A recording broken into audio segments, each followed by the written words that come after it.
watch Survivor, and when the show ends, you really want to talk about it with like-minded friends. It might be hard to find some, but don't you shed a tear.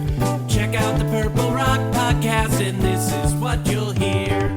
John will make some dumb jokes, Andy likes to yell and curse, and if they're not available, the backup hosts are so much worse. Spend the whole time being jerks, telling you you're wrong, and so we got this other jerk to sing you our theme song. It's the Purple Rock Survivor Podcast.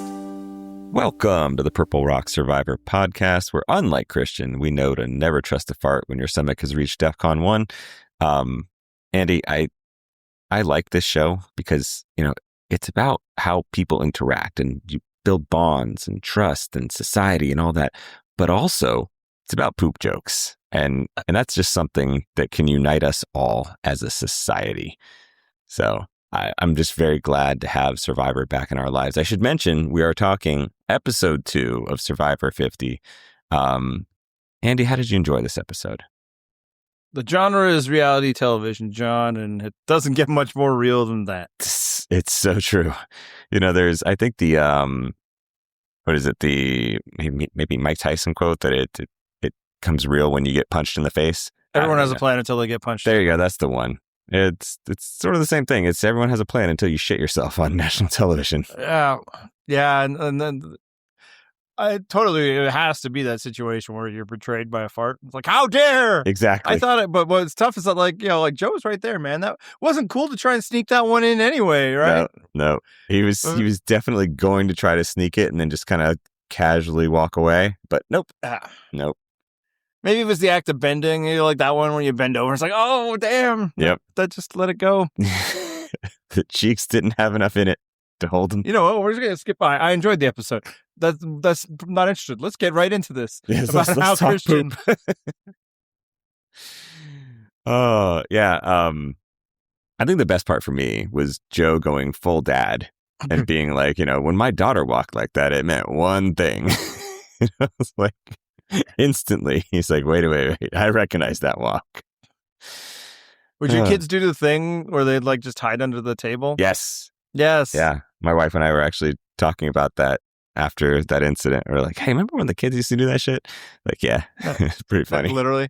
Yeah. But it's like, if you're already feeling like you want a little privacy, there's a room for that. Yep. But no, just under a table, behind the couch sometimes happen. But just hiding in whatever location they can.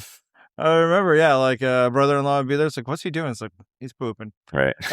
Just don't look at him. He wants to be hidden. If you look him in the eyes, it's just thing of dominance. Exactly. Yeah. This was an amazing episode, not just for the poop stuff, also for the poop stuff. But like, was that the most charming televised incidents of somebody crapping themselves ever? Yeah. Someone losing their bowels and it's suddenly like, how endearing. That tells you everything you know about Christian. We had praise from last week, a lot more now, but literally, the man shits his pants on national TV, and he's like, oh man, what a likable guy. Right. I'm just, it's not generally something that makes you more fond of someone, but in this case, it worked. I mean, you don't dislike them. What can you do? Right. Clearly they didn't want to do it. But yeah, he was able to turn it around so good naturedly, and I got to say that wouldn't have been my move. When he's just like, oh, you don't want to see this, and then jokes around. The move here, what you really want to do if you're a seasoned reality show or reality TV contestant is start singing copyrighted music. Just start bringing out like the Beatles or Disney songs, and just like they're not going to be able to use that footage. Exactly. Maybe stay away from Let It Go. Mm-hmm. Right. But you could definitely go into Help. Just plenty of options. So as I was saying, whole episode great, but like what a beat to start the episode off on. And it's just, I think we got. Well, I mean, they start with the sadness of Kyle. And then pooping yourself. Right. I mean, you gotta add some levity to the moment. But yeah, all this before the first commercial break. And I'm just sitting there thinking, I'm like, I really like this show. Like when Survivor is good, man, it's so fun to watch. And like it just already I'm in on this season. I'm enjoying it, man. Like this was a great start. Just these first 2 episodes alone. And like continuing the theme of like that, I think you and I enjoy Joe more than the average online Survivor fan. I also like that he just couldn't stop laughing. Because That's exactly. It was so perfect. poop Like and farts are funny. that's right. Joe is this serious grown ass man, but also he just watched someone crap himself. He's gonna laugh at it. And he's like, what? And it's like, oh. Also, he's sitting there laughing with Emily, which I just, I didn't really have much of a preference for Emily, but like in this episode did raise the Emily profile for me. Like her cracking up with Joe, and then later on, little scene with Cirie, and I'm like, I'm on board. I'm liking Emily much more than her first go round. But I don't know if we need to belabor it more, but it was memorable. And again, was. just I think it does speak volumes about Christian, about how even in like just such a vulnerable, I would just be, I'd be a mess. Like, well, he was literally also a and mess. figuratively. Yeah. He's like, oh my gosh, this is happening. Like, can we just medevac me? I just don't need. No, he was, and I mean that's all you can do about it. It's just laugh. Right. He was probably wishing he'd torn his Achilles at that point. Yeah. And like we didn't even get footage of him like drinking the spoiled coconuts, like those people. Right. Yeah. But I would expect that out of. Yeah. Then the following scene being a Christian type scene, you'd be like, oh, okay. Now I get it. Yeah. Yeah. What are those? It tastes like lemonade. You're drinking poison. That's spoiled coconut. That is nature giving you a sign. Yeah, it's like candy. No. Is it though? Is it? So let's talk a little bit about Joe, because Joe did have a larger role in this episode. And there was something that struck me, right? Because we see Devens interacting with Joe and then Devens talking about Joe. And there was something which I gotta feel like you felt the same way I did, right? Because he said Devens is talking about how frustrating it is to work with Joe, and like it's so difficult. Joe's so hard to play around, and I'm like, we all just watched Kyle show you exactly how to do it. Like it's proven how to do it very recently. Like it's actually not that hard at all. It just seems like you don't want to try. Right? Was that your take on that too? Oh, it just shows how different they are, right? And it also shows, I think, what the way Devens wants to play. And I think more like kind of an all-star returnee season type want to play. Like people feel like they should have a little bit more freedom to talk. Like this is the flip side. Like I think Camilla would probably be like, oh my God, you can't even believe how hard it is. You guys don't even know, right? Whereas, I think it just does illustrate that Joe was in a very different situation in the last game. Right. With either a bunch of people who, yeah, man, that's how I want to play too. Or somebody like Kyle who's like, okay, yeah, whatever way that other person wants to be, I can be that and use that to my advantage. And I don't think Devens has that in him. Yeah, he really doesn't. I feel like of that Devens Christian pairing, like Christian's going to be the one that's going to be doing the social heavy lifting for that group. Like, well, Devens, even when that group was talking, you have Christian like trying to become like solutions oriented, right? It's like, should we just always have like a Joe babysitter? Quite literally, he's rocking him in the hammock. So, that was an amazing scene, by the way. And cheers to our commenter, Demagus. I don't know how you pronounce it, but he said Christian was tried to rock him to sleep so everyone else could play Survivor, which... bravo, sir. Or ma'am. Yeah. I don't know. They. I don't want to gender you, Demagus. Looks like a dude, but yes. Sure. That doesn't mean anything gender-wise necessarily. Let's not make assumptions. But yeah, no. And like, so I can understand the frustration, especially since it wasn't just Devens, right? Like they are commiserating as a group. Yes. Like, oh man, like we're out here trying to do some high-level, fast-paced stuff, and Joe could absolutely be a hindrance towards that, Sure. Like for Kyle, it worked because for one, that was already the vibe everywhere else. So Kyle kind of had to get on board with that anyway. Mm-hmm. And then he was able to work it. But like, like somebody like Camilla, I know she was frustrated with it. She's tired of this honorable survivor shit. She said as much in the premiere, right?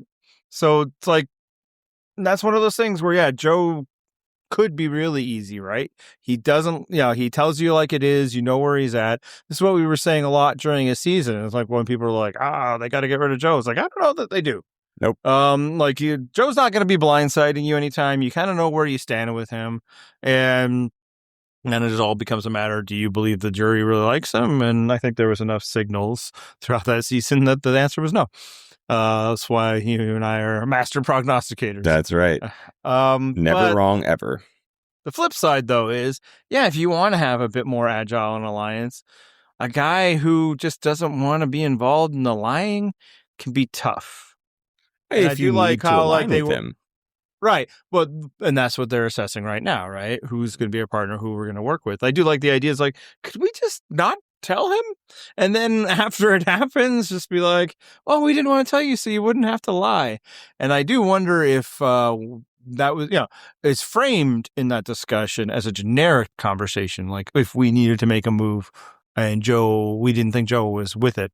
But I do wonder if they were already talking about what their ultimate decision was, not to skip too far ahead. I do as well. But also I feel like, similarly, working with the restrictions of who Joe is and what he is, right?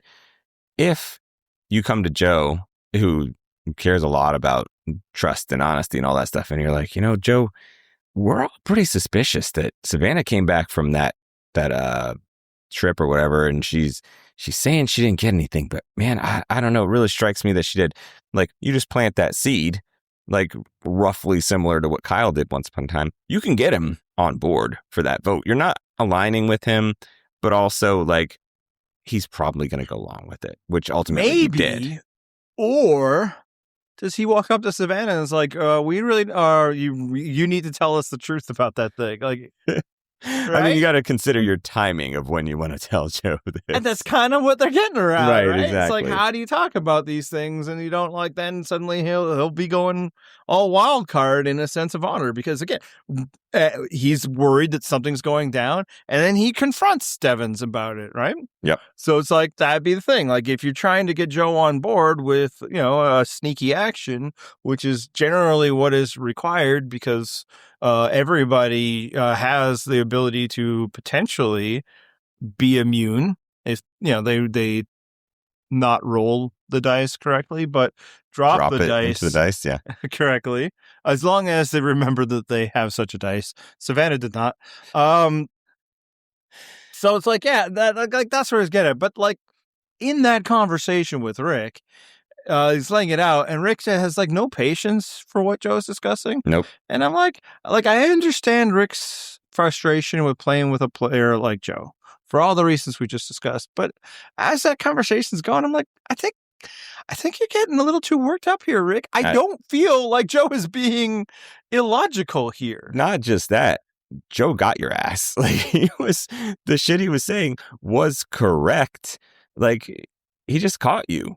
And then Devens is fumbling, tripping all over himself and then getting really frustrated. I think partly because, again, Joe's in the right. He was like, yeah, but what was Savannah saying to you? And I feel like you're being a little cagey. And he's clearly caught on to something. And then Devens is not adequately explaining it. Like Devens just fucking fumbling it here. This is why I'm saying, I think long term, Devens might have some fun he wants to have, but Christian's going to be the one that needs to carry that duo.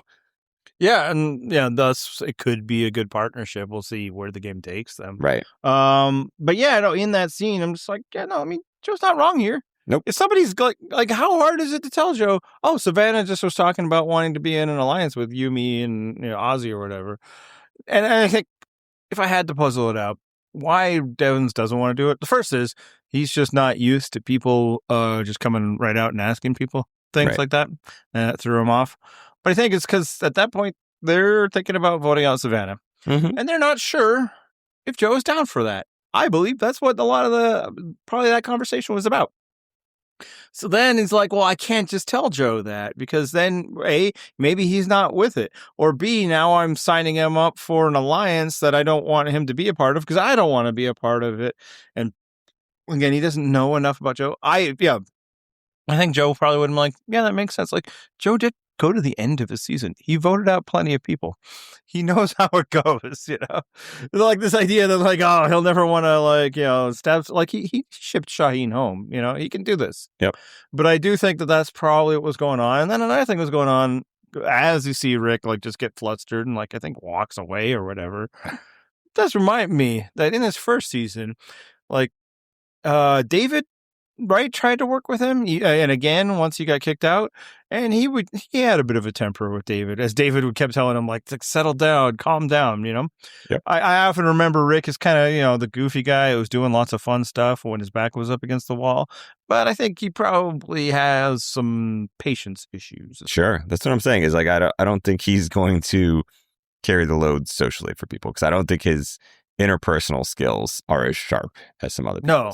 Yeah, and like in his first time around, he didn't really need interpersonal skills. Right. Like he needed them at first, and it eventually betrayed him, and he got voted out. But once he came back, like nobody was really going to work with him. So it's kind of like Savannah and Rizo last season, right? Yep. You get to skip that part. Nobody's really looking for you to have a social game because they know, and they know that we're all against each other here. So you there's a freedom in that. Yeah, at that point, he was just idle hunting and playing the game in the way that he assumed that the game is meant to be played. But it's not ideal. But, if we want to talk social game, though. Oh, let's. Because I think we got a great demonstration in this week's episode.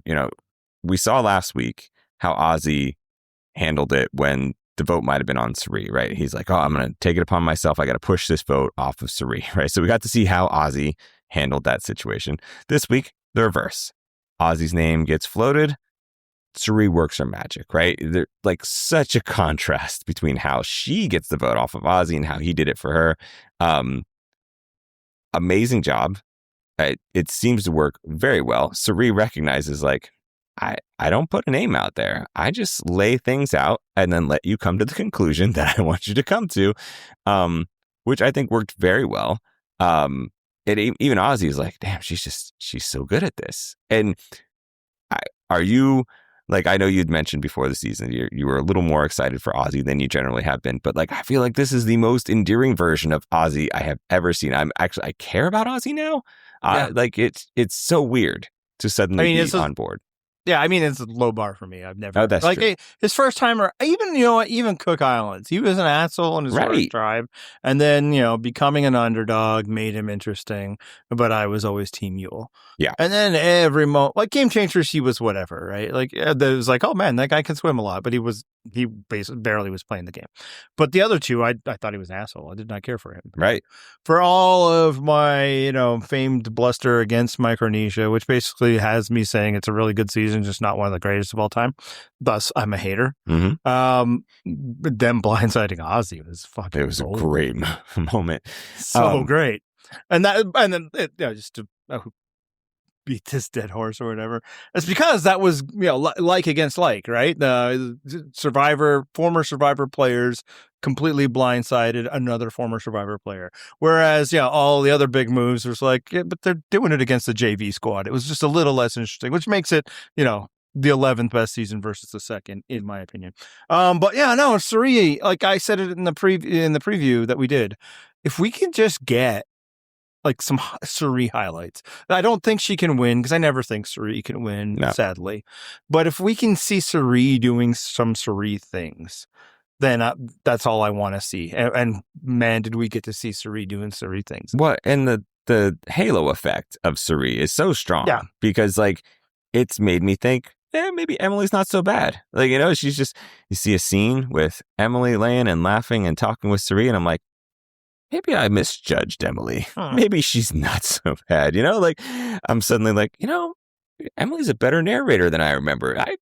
I'm going to reserve judgment until I see some more of this Emily character that Cirie has endorsed, Yeah. What's tough is that, like, I'm struggling a bit because I agree. And, but then, like, she's just so hyper-focused on getting out Ozzy, like she wanted to last week. Yeah, she says it again. And I don't want Ozzy to go. So I'm like, come on, shut up. Which is... let this happen. But, again, it hasn't happened yet. And also, I can't begrudge her for it. No. But also, as a fan, it feels weird to be in the position of like, oh, no. Don't vote out Ozzy. well, she did not get a chance to read those pre-game interviews. I would only want like, yeah, let's get rid of that fucking guy. So yeah, no, but like what? So she first, as we're presented, puts the seeds over like, why instead of Ozzy, what about the Savannah? And like pros and cons, and like, oh, Ozzy isn't going to make a lot of connections. Like Joe, we need him for winning, although we're not really winning anyway. And then Savannah, but do we trust that she didn't get an advantage? And that was enough to be like, yeah, maybe that.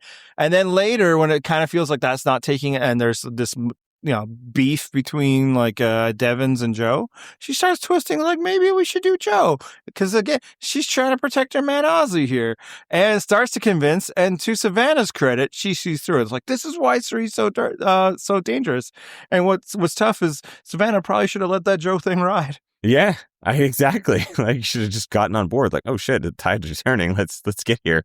But yeah, it is the way that she presented the case was, she did genuinely say something about Ozzy. It's like, look, he's not the most gifted social player, which is legit. Like, she's not selling some bullshit. She is genuinely saying something about Ozzy, but then she's packaging it as like, no, this is actually an advantage to us, because Ozzy doesn't have bonds where he's going to betray us because he's going to go jump on board with these other people.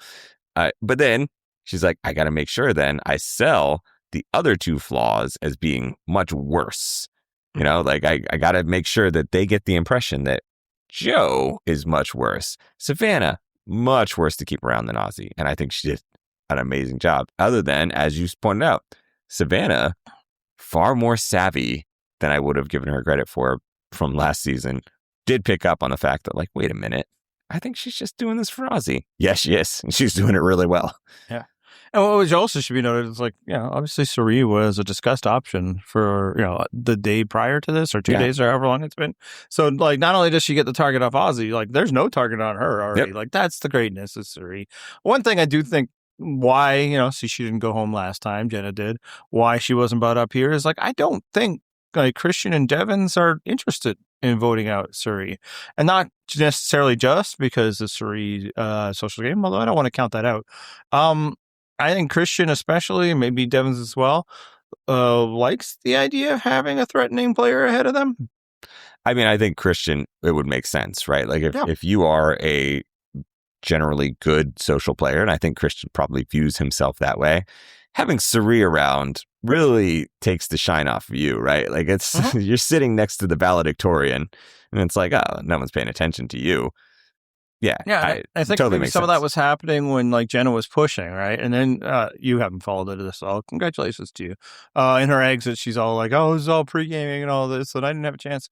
And like, it was Christian's idea to go after Cirie. It's like, bitch, we saw this. Come on, we saw you say, "I want to get out Cirie," and also she said it in her pre-game press. So okay, but whatever. But I do think maybe her confusion is, like, when they're talking, because we see this when she's talking to Christian. It's like, who's the most dangerous player? They're like, oh yeah, no, it's Cirie.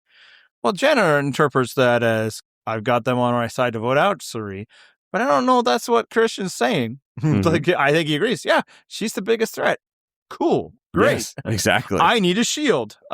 People agree with that? Perfect. Yeah. Then I'm going to have her around a bit, because, he got to a point in his season when there was no bigger threat than he. And he was able to survive one vote because it aligned with some people and they pulled off that great, double idol, all of this. And then, like, you win an immunity, but eventually it becomes a problem, right? So I think he knows that he needs people ahead of him, and Cirie is a great option. And crucially, the thing that matters is, yes, she's a bigger threat, but she's not a bigger threat to him. So it's ideal to keep her around, right? Because, like, she's not coming after him. She's taking some heat off of him. The perfect thing that you want in a social shield. So yeah, I like it. I understand the strategy entirely. Also, it gives us more Cirie. Yes. Never going to complain about that shit. Speaking of, like, just to go back to a thing that happened last week, like, I was watching the challenge, and, like, I watched how they paired Camilla with Jonathan in the challenge. Yep. Like, that is she the barely shit even has to lift that snake. Exactly. And it just, watching it, I was like, you see, this is the shit that you do. This is why you don't, like, put Cirie out there whether she wants to or not, like, you hide her deficiencies. Why the fuck were they not doing that last week? It just still bothers. They did it this week. Still lost, but Yeah. they did it. Yeah. I mean, it was so frustrating last week. Yeah. Yeah, no, obviously, but that's on her. They learned their lesson. I'm sure she learned hers. She probably really felt like I can contribute to one. Yeah, maybe. She was very wrong. Didn't go home though. One note I do want to put out, and I kind of hinted this comments. This tribe has lost twice now, and people are already being like, "See, this is what happens." And normally, I'm on board with when you take away supplies, the losers just keep losing. That's not what's happened here. All right, this tribe has fire. Hopefully, people remember that Christian started it with glasses. That was the thing we saw. This episode, they've been keeping that fire lit or relighting it. So they have fire. They also won the reward. So them losing is just, they just lost, man. Them not having like a machete, although I think we saw Ozzy cutting open coconuts with machetes, so they got something. Isn't why the ball kept dropping out of that hole. Like they were there, they were ahead. They just choked and lost. Yep. And it wasn't the suffering, it was putting Cirie in the biggest choke point in the challenge. They lost these ones fair and square. I'm quick to blame the show for taking away things, but it's not the case in this case. So let's go back to the Savannah vote, because as you mentioned, there were different ways that vote could have gone. Why did it land on Savannah? And was that the right choice? Yeah, it was the right choice. And also, I mean, how happy are you with that choice? Quite. I mean, again, like you give me those three options, like, yeah, Savannah would have been my pick. Yeah, and I really liked her last season and her character, but it was like just a couple months ago. I'm good, Yeah, I do think that was their first choice. Things started moving around. I think like the Aussie thing is mostly just feels like it's Emily. I don't know how much other people really want to vote out Emily. Mm-hmm. Vote out Ozzy. It doesn't seem like they want to vote out Emily at all. So that was there. I do think Joe started to push himself in front, but I think as it all started to shift, and maybe Joe calmed down. Maybe there were some apologies that we didn't get because it would have spoiled the outcome. There are initial reasons for wanting to get rid of Savannah: the unknown advantage, the fact that she is a complete unknown. That's enough. It makes sense to me. I'll add one more thing to that is we saw Savannah basically saying, she's like, I trust no one. I don't want to put any trust in anyone. And I need to find my people. And it's like, hey, I get it. Like my whole life, girl, I understand. It takes so long to find your people. But this is Survivor. It's not real life. You have to settle, right? Like real world, don't settle. Find your people no matter how long it takes. Survivor, you have 26 days. More specifically, right now you have a very small number of days. Find your fucking people. And pick one. Even. Right. I get that you don't want to trust people. Your trust could get burned. Yeah, but look what happened when you didn't trust anybody. Mm-hmm. So yeah, and it was a tough draw. If she's over on Callow, there's probably more natural allies there. Maybe even Vatu with a Genevieve or an Angelina or something. See, Rizzo, obviously. Well, although they never would have been on the same tribe. Never. You flip them. But yeah, here's a little more mature with Cirie, Rick, Ozzy, Joe, even Christian, even Emily. I don't know how young she is, so it's I mean, I'm not saying Savannah is immature, but just age. Mature was a way of saying old.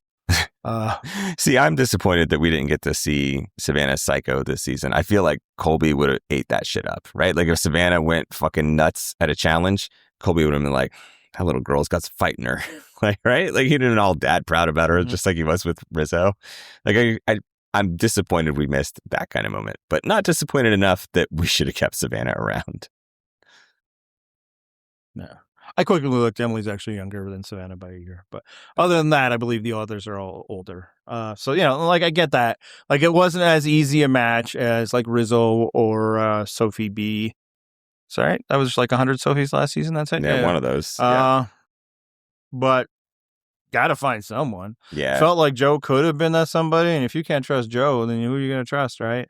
But at the same time, I understand they're but then if you get caught in lie with Joe, can you not think and all this? I think people are I don't know if they're fully understanding how to play with Joe, but it makes sense.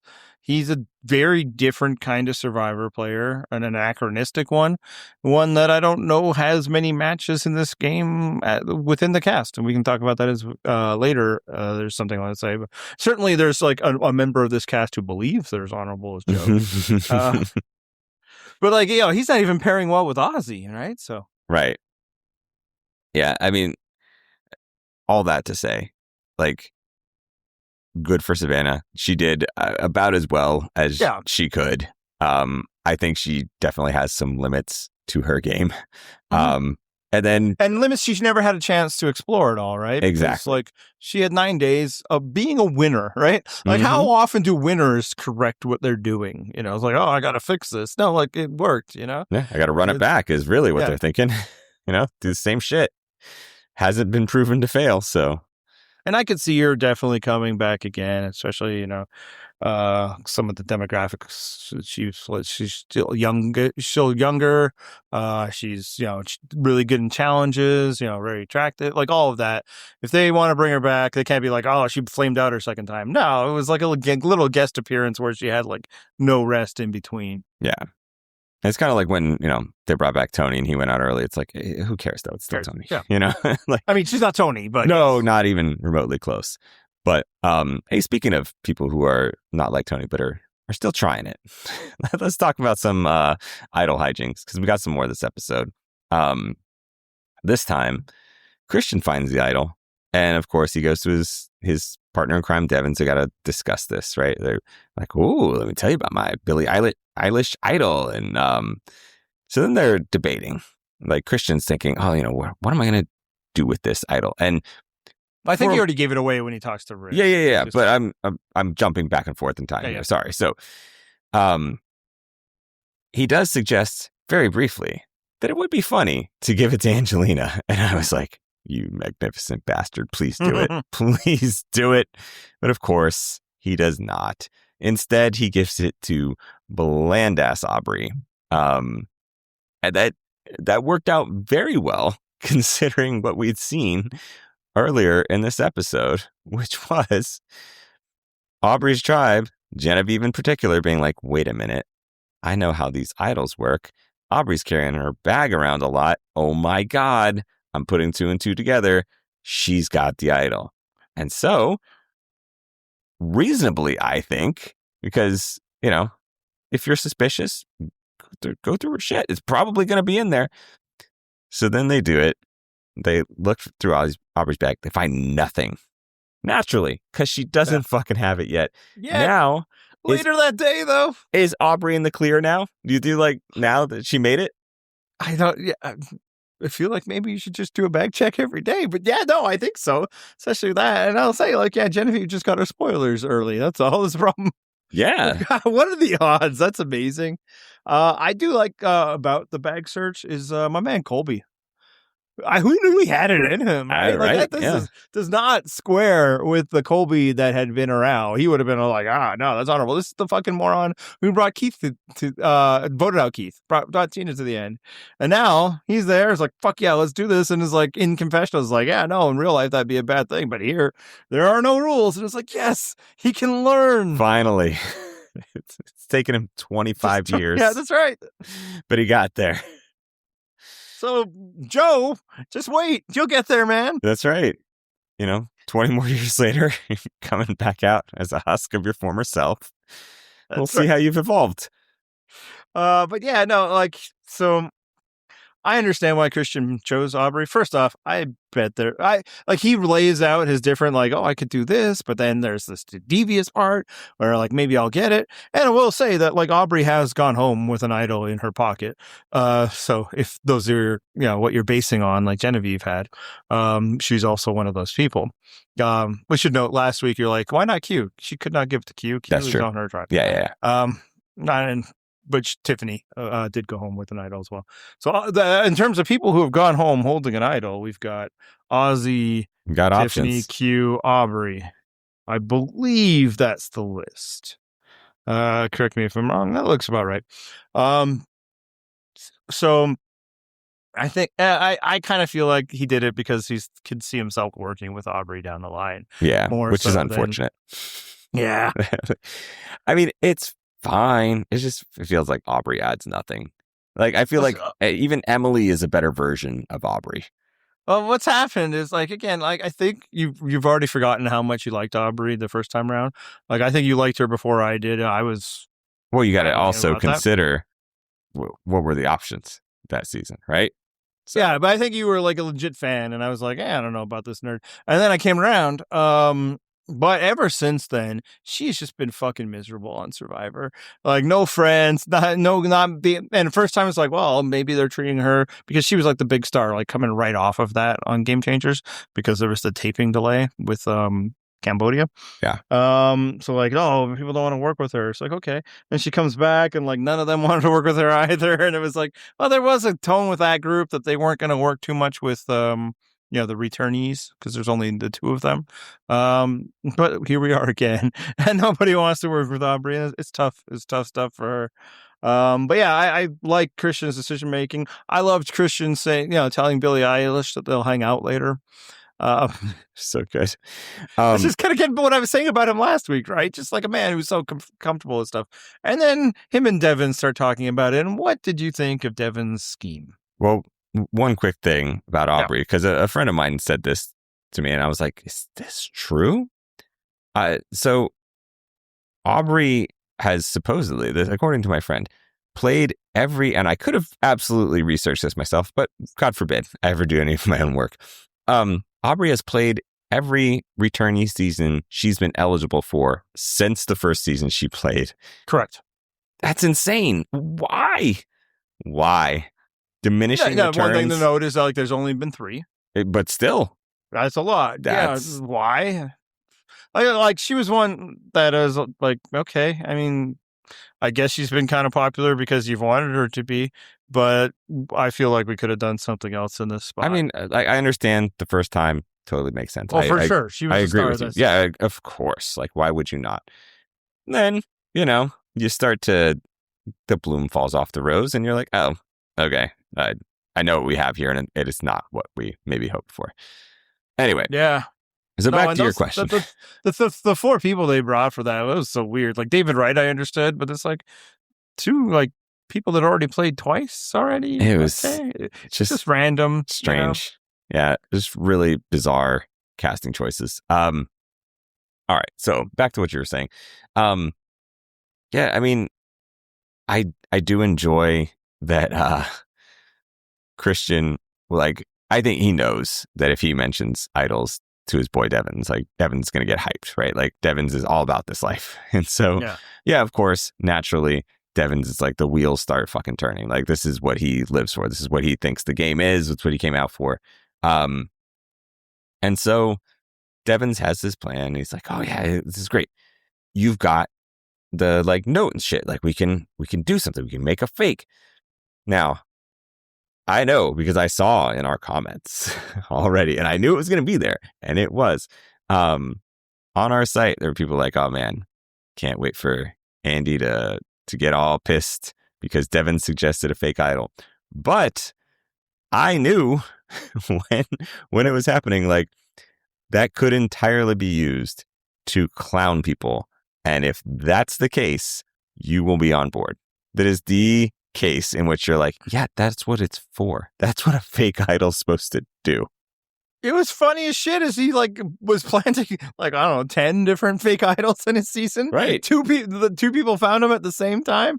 Yeah, man, that's funny. My point always has been, I need to reiterate, there's no strategic value in these things. It doesn't mean there isn't entertainment value. Right. And I do feel like it wasn't even wheels turning. Clearly Rick had planned this thing in advance. Like, oh, if I ever had a chance, because he was on it like that.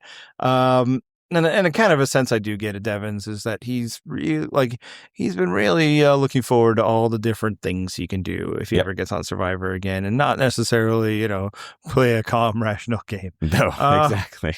Not play a successful Survivor game, but have fun though, which is fine. Go out there and have fun.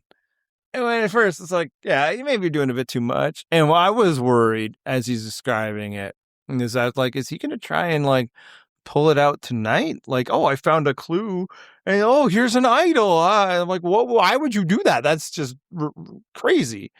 You don't get the heat of having an idol on yourself without it actually being an idol this early in the game. But I also thought maybe he means the other thing, and that's what he did mean. So the whole goal is just to hide it there at Tribal Council. And I think the second part of it is so that if there's ever a time when he needs something, like he's at a Tribal Council and he can tell that it's going his way, then as a last minute desperate ploy, you're like, well, I did find this clue, and look at here's a package. And then that's all you do, right? And then see if that forces anybody to change your votes. Alternatively, you've got what also could happen. Yeah. If you want someone gone and you're like, oh, okay, I really wanted you to stay in the game. This is a target that you want gone, but you want them to feel safe. And they're like, oh, yes, okay, I don't need to panic. Devens is taking care of me. You go up and talk to them. And you say, look, I want you to stick around. I got this clue. There's an idol hidden at Tribal Council. You just have to find it. And it's supposed to be near the fire. If you find it, you should be golden, right? Like, then it's going to be funny. Because that person gets clowned. That could be a little tougher because they'd be like, can I see the clue? It may be a little less tough if he ever goes on to Exile Island for some kind of challenge. Yeah, but listen. I didn't get to bring it. Yeah, I'm not saying impossible. It's just tougher. A lot of times people want to see the proof.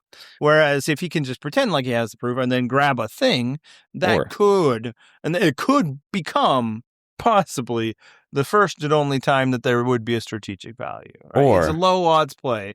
They're like that night they don't vote for you, and then it's like, oh, that was lucky because this isn't even real. Let's just say. But even better is if somebody just finds it anyway. Or in a hypothetical scenario, he uses this to clown Coach. Yes. and he says, the coach says, where's the note? Coach, do you doubt my honor? I'm an honorable person. If you don't want it, Coach. Just like you. Like, I have been you tell Coach that you've been a huge fan of his. Suddenly he's like, yes, I believe you. Why would you not be? That's what I'm saying. Get in line. Look, if he uses it to clown Coach, best use of a fake idol I've ever seen in my life. Yeah. No, it'll be better if it is it'd be also just funny if somebody's like, oh, what's this thing here? And I do want him or Christian to be at that Tribal Council when they see it. Right. Now, in terms of entertainment value, it already delivered because, oh my God, Christian. I love that his solution, because Devens is like, I got to take the heat off me, get the eyes away. He's like, got it, pratfall, boom. Yeah, he's even like, I know my role. He had it planned. Oh, it's so good. And then he gets up. I meant to do that, actually. Yes. Which meta. Yeah. Oh, it was good stuff. Yes, I love Christian is the star of the season so far. Yep. And so, if all we get out of that is, Christian's pratfall and then Devens, hiding in and giving the fucking Jim the office to the camera, hey, this happened. Yep. That's something. But it'll be better if it lands and makes a fool out of somebody, hopefully. So does this help Devens' game? Does it mean he's no, probably not. I'm having fun with Devens. I don't know that I've been impressed with Devens so far, but fun is a good thing. Yeah, I enjoy entertainment value on my Survivor. Who knew? Let's switch tribes because there was I as a huge Angelina fan, I have not gotten much Angelina content this season. No. It's still early. She's like a statue out there. I expect that I will get more Angelina content, and it better deliver when it happens. But I can be patient. I'm here for her. I'll let her do it on her own pace. We did get some discussion, though, from Q, from Colby, from Stephanie, about these lazy asses, right? And now listen, I already told you, I'm a huge Angelina fan. Now you're going to tell me she's lazy? You're selling past the close. I was already on board anyway. You don't need to make me more convinced that Angelina. You're not here for any extra work? Well, listen. Maybe we should expand the list of former survivors that we could have affiliated with this podcast. But I'd like to think she wouldn't bother. I would be offended if she would. So anyway, it was very funny to have the crotchety old schooler moment, but then also Q was like, yeah, I'm one of them too. He's just gonna jump in on it like, these fucking kids. There's Rizo and Angelina. They're like, she's a statue out there. And then the beautiful editing of just Angelina standing motionless. The show is so well produced and well edited. Also, there was another moment when they were talking about Kyle being removed from the game, and it said evacuation, and the camera was focused on Christian. And I was like, okay, well done. You're just, again, the show is very good at what it does, and it deserves its props. Yeah, I'm of two minds when it comes to that. One, I get it. I get the frustration. Sure. It's got to be just the worst. It's like, I know nobody like really gives a shit. Nobody like votes for people to win or keeps people around when they're useful. But like, these things still need to be done. And it's kind of always sucks. And you see this a lot in returnee seasons where like a lot of like newer players and they're like, people now new school, but it was the same problem in like Game Changers or even like Cambodia of like, no, we just want to sit around and scheme. It's like, yeah, but that means just the rest of us have to do more work. Like, can you just do a little work? I get that. I do think, though, the flip side is I think it's a learned behavior at this point. It's like, what's the value in setting up camp? I might not be here in a couple days. We're only here for 26. They're not going to give us much of anything anyway. So it's like, if we win a reward, cool, let's set it up. But like, what? We're not cooking anything. So it's like, I understand not giving a shit about camp because, as we already know, some of these people aren't going to be at that camp tomorrow. Very soon. Yeah. And that's kind of how it goes. But I'd say maybe put the work into like sustenance and morphs. Those two things. Those are constants no matter where they are. And again, it doesn't have to be a lot. But it's another thing. If you're Rizo, maybe work on fire. Rizo, sometimes. Maybe. Is there something in his recent history that would suggest he should? You'd have $1 million fucking dollars if you ever fucking tried. So yeah. Yeah. And the other thing with Rizo is like, I mean, Colby even said, man, just grab some sticks. Then it looks like you're doing something. Just be like, I brought us back some sticks. It's such a fucking low bar. No. And yet still, there's like, come on, man. Not even that? Nothing? Really? No, it's like every time they want to think that they like you, you have to remind them. It's like, but I'm a shitty Gen Z. So what do you Well, that said, Rizo got just looped in because they decided, they decided partly because they looked around at how many votes that they actually had and went, Which is fewer than there are other people in the tribe. Right. We may have more people, but what we need are votes, and we don't have those. So it's kind of the inverse of like electoral politics in your country. It's like exactly. Land don't vote. So it's like we don't vote. Right. So they decide, we need someone new, and their options are pretty thin, to be clear. And so they decide, Rizo, that's the one. Colby's come around on Rizo. He's gone from this fucking kid to like, I understand it. He's like me at that age, except not remotely. Not even remote. Yeah. No, not even close. There was a time when I was that age and I was on Survivor. Yep. And then we are both carbon-based life forms. Yep. Exactly. We are both male. That's the overlap. So yeah, then Q was like, all right, let's bring in Rizo, and immediately tells Rizo that he's lost the vote and like, hey, we want you on board. We've been thinking about how great you are. And do you feel like that was the strategy? Was Rizo the choice to bring on board? Rizzo's the choice to bring on board, yes. Telling him that you don't have a vote, you don't need to do that yet. And I understand, like, if you're really trying to build, like, an alliance and trust, then he's going to learn it later. So I understand the impulse of wanting to do it now. But it's like, it might not come up, The next time you are going to vote, Rizo might not still be here, right? So it's like, I feel like that can be a need-to-know type situation. Yep. And also, you don't want to surrender that much power to him just yet. Feel it out, Already, he might be like, I'm really only being brought in because Kyle isn't here. Right. But at that point, it's like, okay, that's still cool. That's like 1 of 4.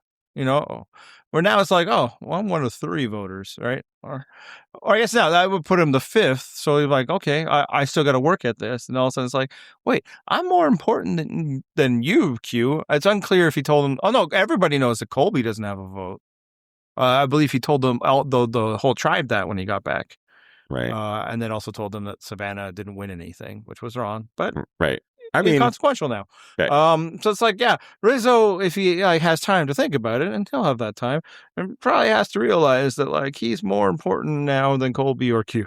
And it's like, yeah, I don't know that you want him to think that. You know, you should want him to feel grateful to be part of this alliance, not, oh wait, I'm the linchpin, and if I want to go the other way, nothing you can do to stop you. Need me. Yeah, exactly. That's the problem. Is you're handing Rizo too much power by him knowing that.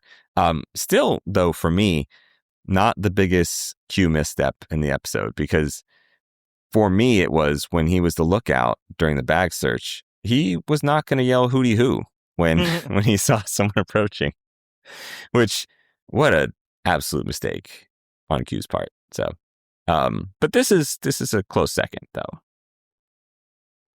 So, also one more thing, the other options was, he had Rizo, Angelina was available, Aubrey also there. But we did learn from Q's first season that he does have a specific mistrust of Aubrey and players like Aubrey. So it really limited the options even further. Players that like Aubrey, even if they don't like them. So yes.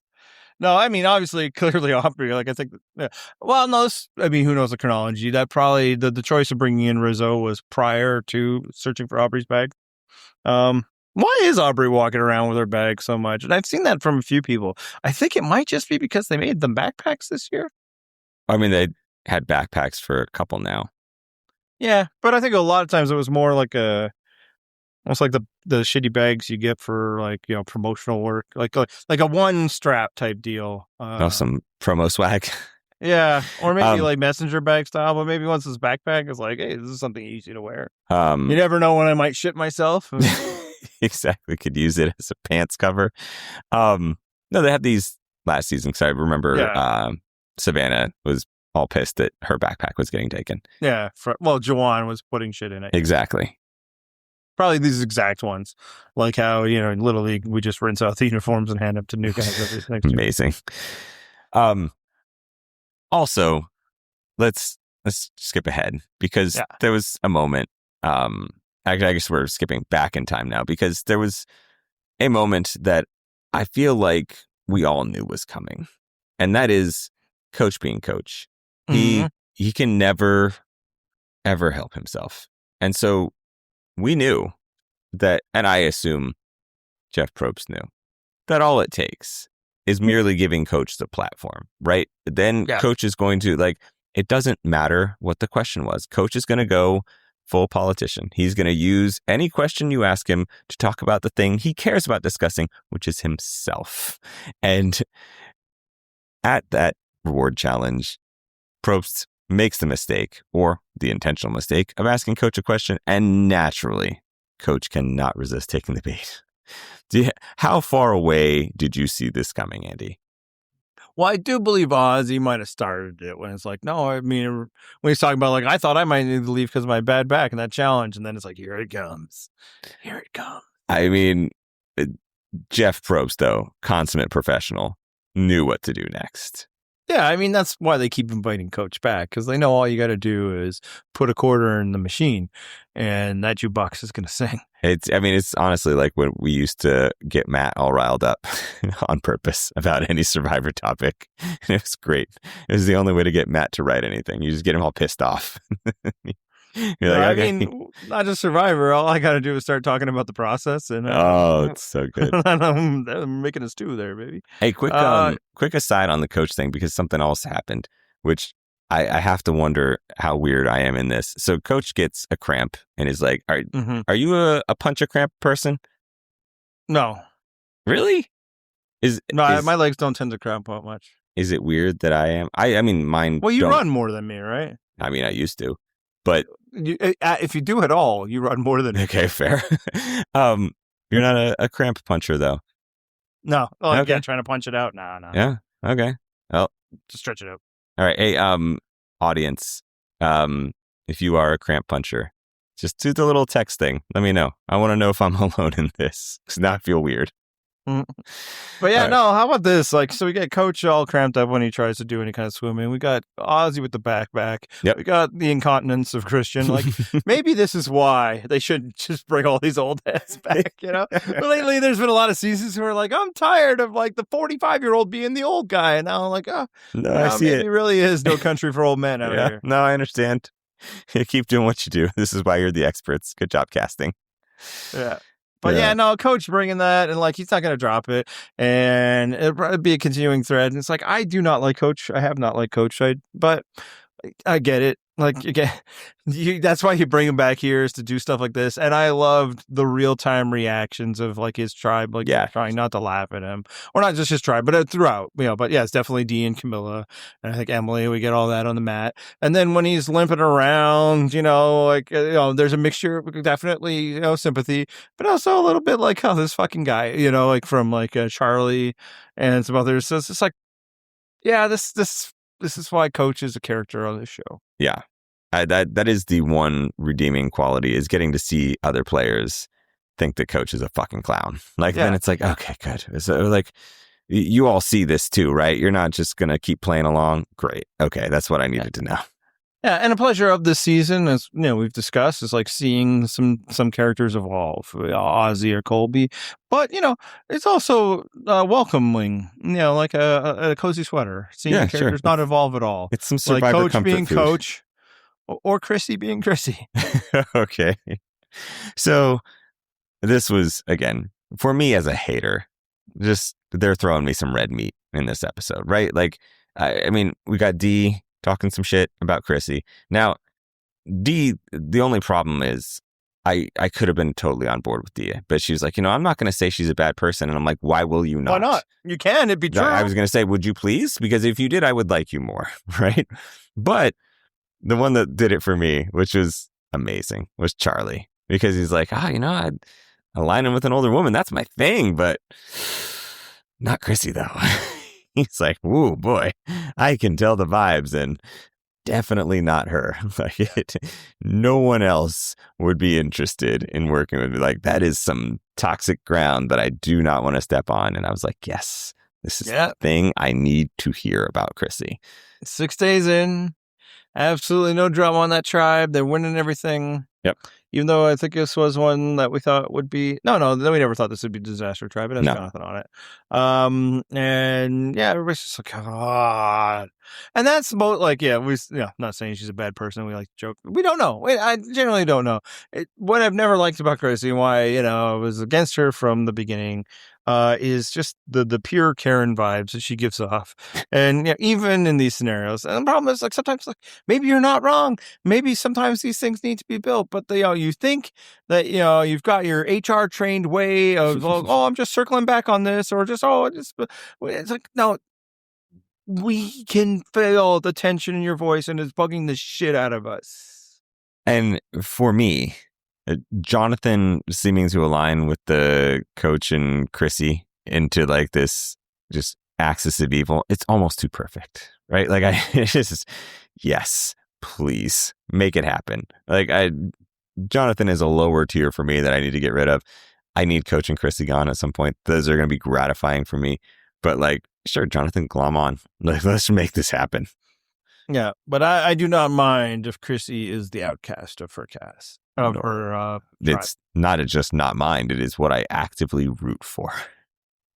And I'm so glad that we're seeing it. Like, it's very validating as someone who watched her season and was like, are you kidding me? She is a social disaster. And then people being like, oh no, she's, you know, Ben's got the strategic game. She's got the social. And it's like, what show are you watching?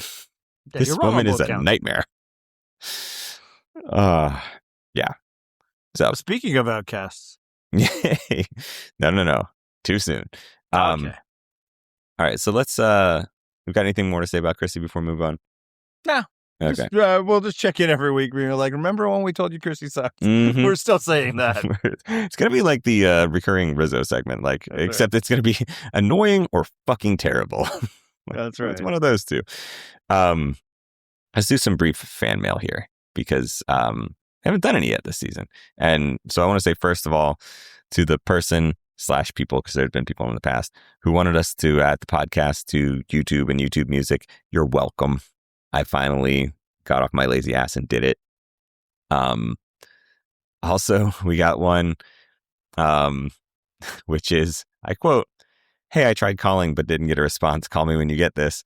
This is from a Floridian, and now I'm just irrationally terrified that even though this state has over like 20 million people, I'm like, God, is this going to be like someone that knows me? Could be. God damn it. It's going to be someone like, hey, like, going to hear my voice in the street and be like, are you John? No, I'm not. Don't ever fucking talk to me, please. And one note on the YouTube thing, like it's still filling in some of our back catalog, and there'll be episodes that'll just be missing because some idiot a while ago thought like, fuck it, let's just play copyright music, and that's not a good thing for YouTube. So there are some that are just blocked. Who knows? Maybe one day I will edit those. Maybe I won't. I don't. They don't deserve our old content, Andy. You want that? You got to go to Spotify, who probably has also blocked a few of them. Yeah, probably. Yeah, actually, on note on that, if there is another platform, like major platform, like I don't want to hear some obscure little podcatcher app that, has like a bunch of like spamware on it from Kazakhstan or something, like a real one that you think we should be on, let us know. But I do believe that this is the last one. Like we're on Amazon, we're on Spotify, Apple, and frankly, we used to be on Google Play. So it's weird that they didn't just cut it over to YouTube, but almost certainly what happened there is when they were shutting down Google Play and moving it to YouTube Music, they probably sent us emails saying, if you want to keep being on here, you got to do something. We absolutely did not pay attention to those emails.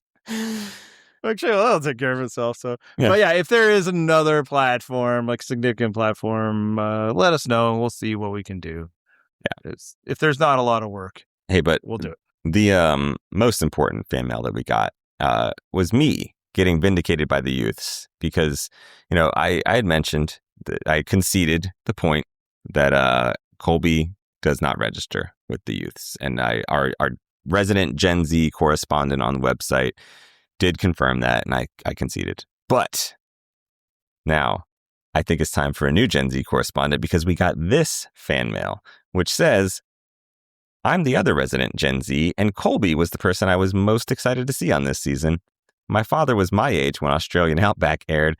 I was -1, and Colby is the only Survivor player he remembers, so I grew up hearing about Colby before streaming existed. I then went back and watched the old seasons, and now this is my first live Colby season, and I'm excited to experience it without spoilers. I am ancient, and I have died. We're like the fucking old lady Titanic meme over here. Absolutely. The I was -1 is a specific dagger that I was like, well played. Good job, Gen Z. We gotta be his dad's age. That's us. Yep. It's great. Fair enough. So great. I mean, everything about this was like, this is both validating and devastating at the same time. Mwah, chef's kiss. Well done, Gen Z. Yeah, like when we brag about like, oh, we watched it from the beginning and that makes us better. Obviously, there's a swath of the audience who like, couldn't watch it from the beginning. But you know what? Skill issue. Yep. You should have found a way. That's right. -1. Oof. All right. All right, let's move on to the thing that you referenced earlier, which is, of course, that, we obviously lost this week, Savannah, famed Atlanta icon. And so we thought it was only appropriate, given that, and also the fact that Aubrey is clearly an outcast on her tribe, we should talk top 3 OutKast songs.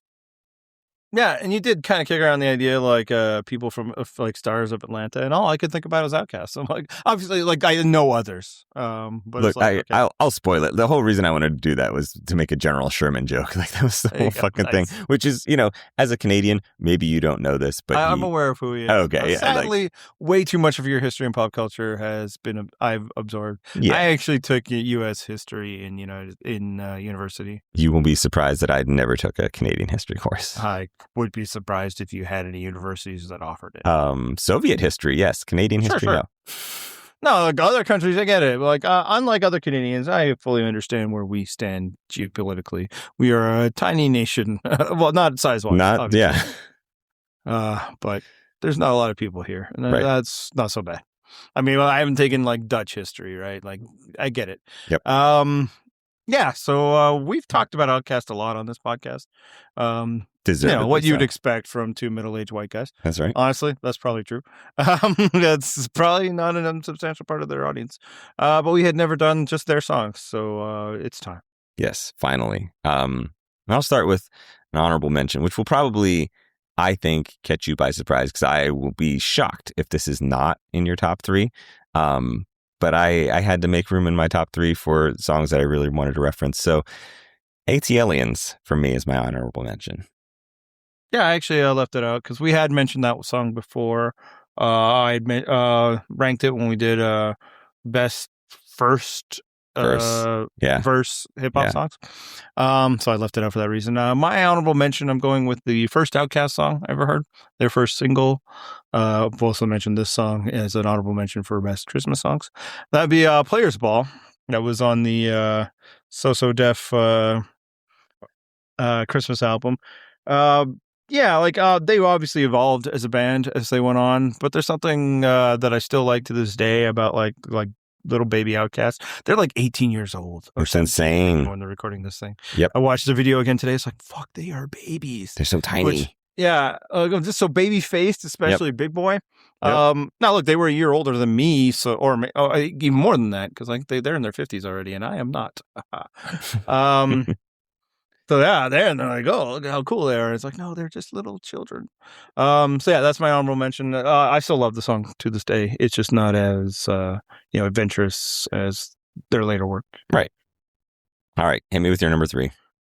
I went with Elevators, Me and You. Yep. Again, it was tough between that and ATLiens from the ATLiens album, which honestly might be my favorite OutKast album.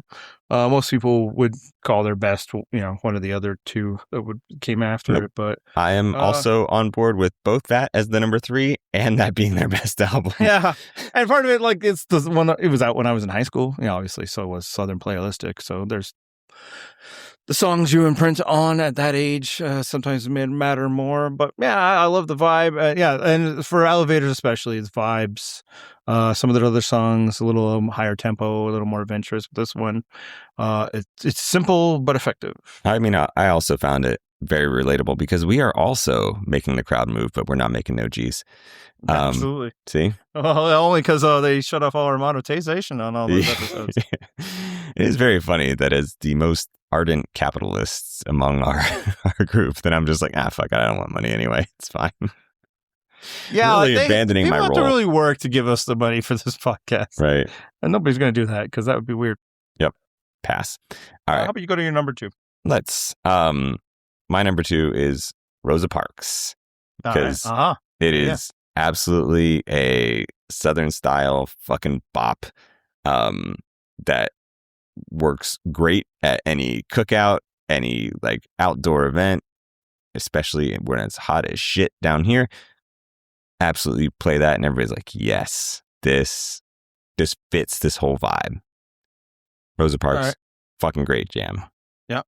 For my number two, especially when they were young, my kid's favorite OutKast song, it's Ms. Jackson. Mm-hmm. I'm sorry, Miss Jackson, but I did not include it on my list. No, and honestly, there's part of it I was not going to because, like, it's a little obvious. But for one, I mean, you can't go too hard to try to avoid obvious when it's top three. Of course, you can be a little more personal when it's 5 or 10, but 3 often, like, you're gonna get a lot of the biggest songs, of course. But like, like the organ, like all the sound, like the way they drop and reverse the beat, just Yeah, fantastic song. Love it. Yep. Oh, loved it when it came out. Love it to this day. And similarly, loved it when it came out. Love it to this day. My number one, B.O.B. Bombs Over Baghdad.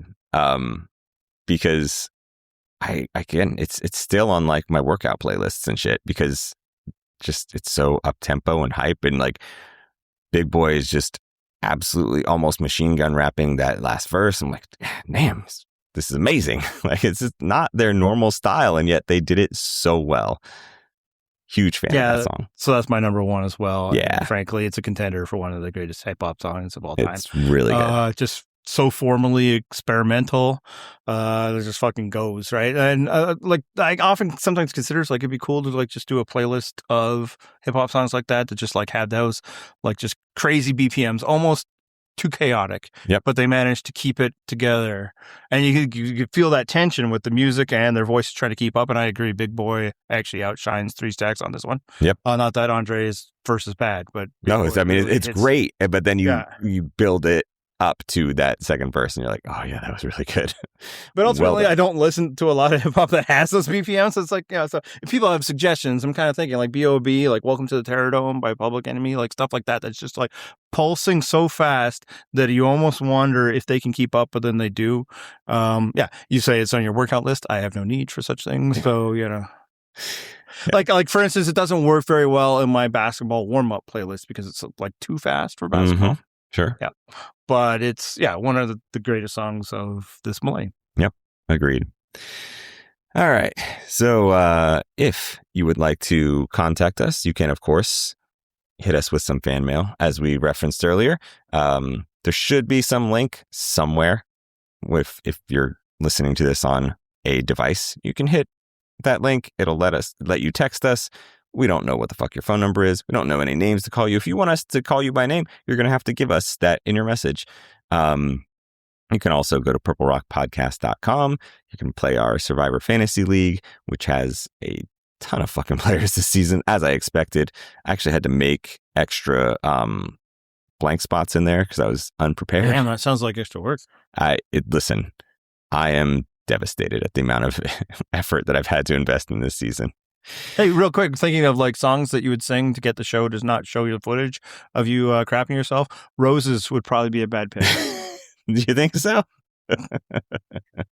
Or a perfect pick. I was going to say, I mean, I feel like it kind of fits the vibe. So, all right. Yeah. Which is a phenomenal song until you remember that it's like 2 minutes of just saying crazy bitch over and over again. Like, yes. You don't want to get yourself caught like choosing that one for karaoke. Right. Exactly. Because you'll get to that point and you'll be like, oh, wait, it keeps doing this. Sorry, we can just cut that last part off. Yeah. I'm just going to go sit at my table. I'm going to leave the mic up here and walk back to my chair now. All right. Anything else, Andy? Let's hit the music. Savannah, you're a psycho and we want you to know we mean that in a positive way. If you make it to the merge, every challenge should be an all-you-can-eat buffet. You'll probably get bounced early for being an immunity threat, but if you stay, we've got one thing to say.